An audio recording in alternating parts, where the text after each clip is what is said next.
everybody, welcome back to another episode of Lip Service where we talk about all things lipedema. I am so sorry. I did tell you I was meeting with the surgeon, having my consultation right after my last episode, and I have honestly been so ridiculously busy, and the fact that there's like 2 business minutes of sunshine every single day that I'm like, I have to record it when it's light out. Otherwise it's like really bad quality from my room. So that's why I was like, oh my God, I got to take like 5-10 minutes to fill you guys in. And right now is the time to do that. So just wanted to let you know, I had like a really, really great meeting with my surgeon and my occupational therapist, which was phenomenal. So she actually works on the same floor in the hospital as the surgeon. And I was joking that she was my emotional support human, but I did bring her to the appointment just so she could see things firsthand on like the pre-surgery side, the prep, the expectations and understanding of what goes through on the lipedema surgeries and so on and so forth. So here's some top notes, like recapped from the meeting, just so you guys know. But in the state of Massachusetts, they are only allowed to take up to 5 liters of fluid, edema, whatever, in the state of Massachusetts. And he did make it a point to talk about like New Jersey, New York, and Florida, because they actually do more and they have like 0 restrictions, and they are honestly like not required to report any like patient outcomes to like a state board or anything like that.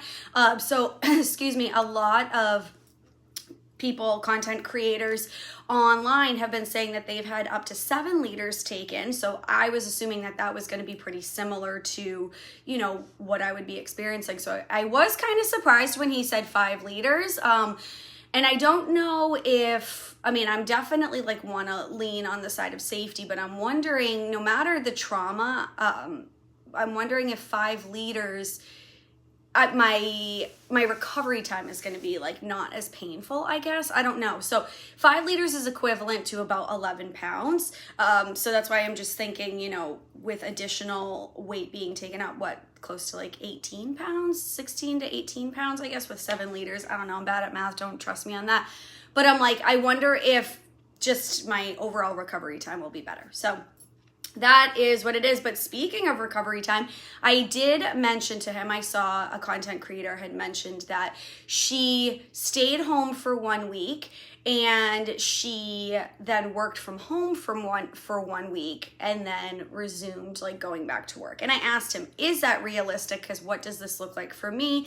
And he said, yeah, that does sound like pretty accurate, that, you know, definitely like I would still be on the pain meds and everything like week 2, but I would be able to like work from home. I did mention that I have a desk job, and I said, you know, would that be like hindering my recovery because I can't keep my legs elevated like throughout the work day? So those were some of the concerns, which excuse me, I feel like I'm getting sick, I'm sorry. Some of the concerns that I had, and just wanted to make sure I'm like realistically going through this with clear expectations, not only for myself, my recovery, my support care team, if you will, but also for work. You know, I just can't say like, I'll be back in 2 weeks and it ends up being a month. You know, I have to just make sure my expectations are clear throughout. And he did say that that is pretty accurate. So we'll go through there. With that being said, especially on the work front, I will need multiple procedures. So this is not a one and done. He does the tumescent, I think is the name of it, not the 360. And we have to like make sure that insurance covers it. He said oftentimes insurance will cover the first one, so we want to like make sure that we are doing the most like painful part, which as of this moment is coming from my calves. That's where the most swelling and the most pain comes from. And not to say that other parts of my body are not in pain. That is not true at all. I very much am. But the overall swelling, and I heard that the calf surgery is like the worst in terms of the recovery. So if I have to do that, let me get that one out of the way first and then keep building up and going from there. He was really good in terms of talking about insurance, that he does feel, he's agnostic, he said, towards insurance and the approval process and all of that stuff, because he feels like no matter who the patient is, they should be receiving this care if this is what is recommended. So I have not heard back from my insurance yet. I did have that appointment, 3 weeks ago.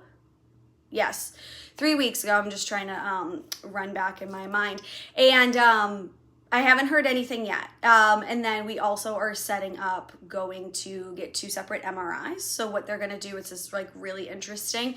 But they're going to do an MRI on each leg and like each quadrant, I guess, you know, from upper to lower legs, to be able to decipher the volume in which they will be able to take out of my legs and hopefully like my trunk. I think that's what we're just trying to figure out for each surgery, because what will happen is based on the MRI results and what they are able to like equate, which, you know, the adipose tissue can be taken out.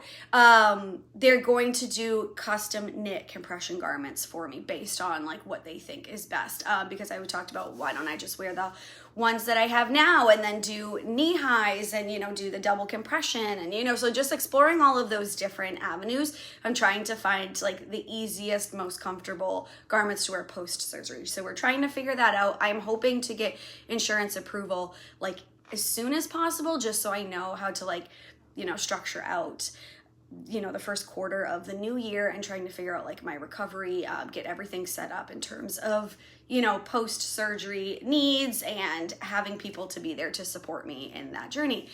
All right, what else? So I will definitely, this goes without saying, but need compression directly after surgery.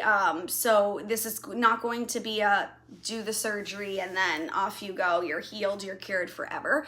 And I talked to him about the FlexiTouch, I think is the name. I don't know, I gotta watch my episode. It was fresh in my brain, my last episode, but the FlexiTouch pneumatic pump.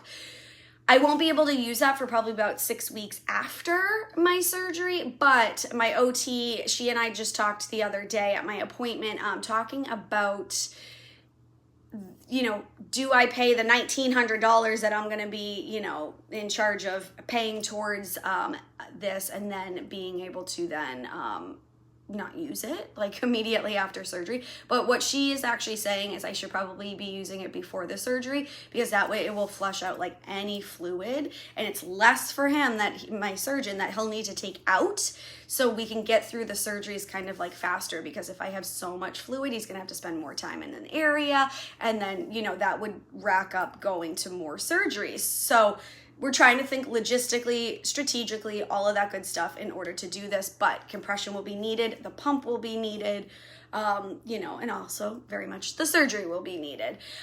We also talked about bandaging. That was more of like the OT component of that, which in the appointment with the surgeon and then my meeting and appointment I just had with my OT just the other day, we did talk about that, and not doing like the traditional ACE bandages because they stretch, and then what they could do is like cut and blister you.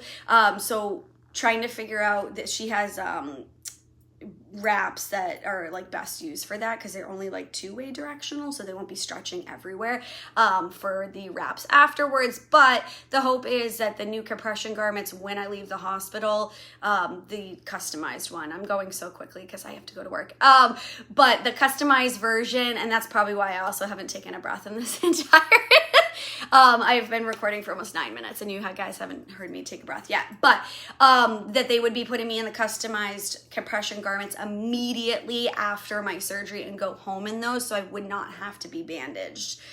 So we'll see what that means for that.